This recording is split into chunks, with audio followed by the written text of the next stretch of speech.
Welcome to Global Feed. Please subscribe and hit the bell icon for more breaking updates. Let's talk about computer chips, the tiny brains inside everything from your phone to your coffee machine. For years, America and China have battled over these chips. In 2022, the U.S. blocked China from the world's most advanced chips, aiming to stall its AI development. The fear?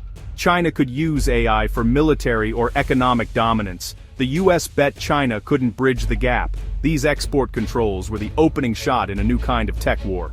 The chip war had truly begun. So, how did China respond to America's chip ban?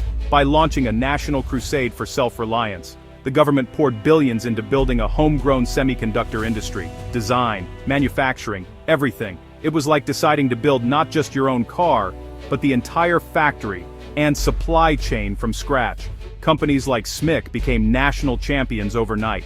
The results? In 2013, only 13% of chips used in China were made domestically. By 2024, that number soared to 50%. China is rapidly replacing foreign tech with its own, aiming for the high-end chips the US tried to block. But building a world-class chip industry is brutally hard.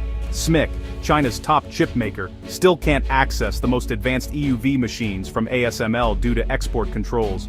That means using older, less efficient tech to make advanced chips, like building a skyscraper with hand tools. It's slower, more expensive, and much harder. Still, China pushes forward, driven by national pride and strategic necessity. The chip ban didn't stop China. It supercharged its determination. The world watched as China's chip industry grew at breakneck speed. The U.S. blockade had sparked a technological arms race. China's message was clear: if we can't buy it, we'll build it. The global balance of tech power was shifting. The next move: find a way to compete with the world's best chips, without access to them. That's where China's creativity came in. China knew it couldn't match NVIDIA's best chip for chip, so it changed the game. Huawei pioneered the chip cluster strategy: link hundreds of domestic chips together to rival a single super powerful chip. Enter the Ascend 910C chip, solid, but not a world beater on its own. Huawei's breakthrough was connecting 384 of these chips in the Cloud Matrix 384 system, creating a supercomputer through sheer numbers. It's quantity over quality.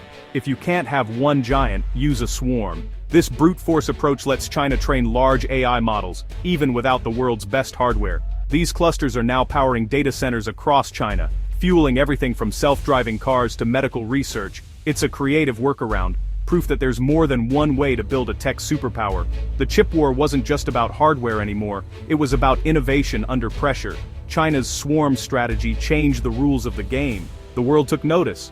The next question: how do these homegrown clusters actually stack up against American tech? So, how does Huawei's Ascend 910C compare to NVIDIA's chips? The real test. Ascend 910C versus NVIDIA's H20, a special, downgraded chip designed for China. For AI inference tasks, the Ascend 910C is surprisingly competitive, sometimes even matching the H20. That's a huge leap for China's chip industry. But for the heavy lifting of AI training, NVIDIA's H20 still leads. The real advantage? NVIDIA's CUDA software platform, an industry standard that makes AI development easier and more efficient. China's software ecosystem is still catching up, making domestic clusters harder and more expensive to run. Maintenance costs can be 30–50% higher, and energy use is massive.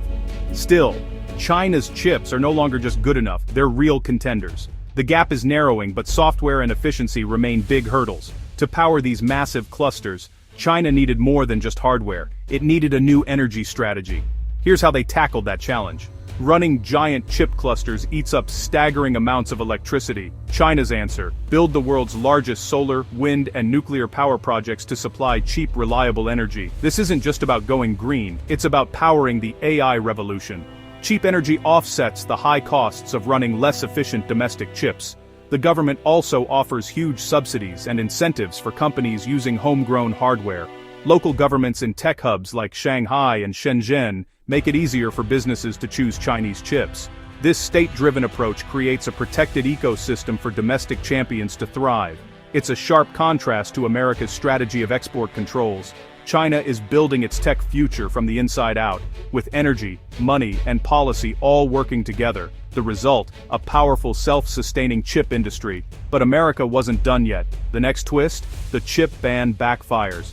America's plan to isolate China's tech industry had an unintended effect. It made China more determined and independent. Washington realized a total ban was backfiring, pushing China to self-reliance and eroding U.S. leverage. In 2025, the U.S. shifted strategy, allowing NVIDIA to sell the less powerful H20 chips to China. The new goal: keep China dependent on American tech, but not too powerful. For every H20 chip sold, the U.S. government took a 15% revenue cut, making money and keeping tabs on the trade. It was a pragmatic, if controversial, compromise. The U.S. couldn't stop China's AI rise, but it could control the flow and profit from it. This leaky faucet approach tried to balance national security with business interests. Chinese tech giants quickly ordered hundreds of thousands of H20 chips. Even with domestic progress, they still valued NVIDIA's performance and software ecosystem. The U.S. found a way back into the game, but the rules had changed. The chip war was now about managing dependence, not just blocking access. China's drive for self-reliance had forced America to rethink its strategy. The global tech landscape was shifting. Fast. The next phase, a world split in two. Two tech realities. Two competing visions. The stakes had never been higher. The chip war was no longer just about chips. It was about who would shape the future. This isn't just a fight over chips, it's the start of a global tech split.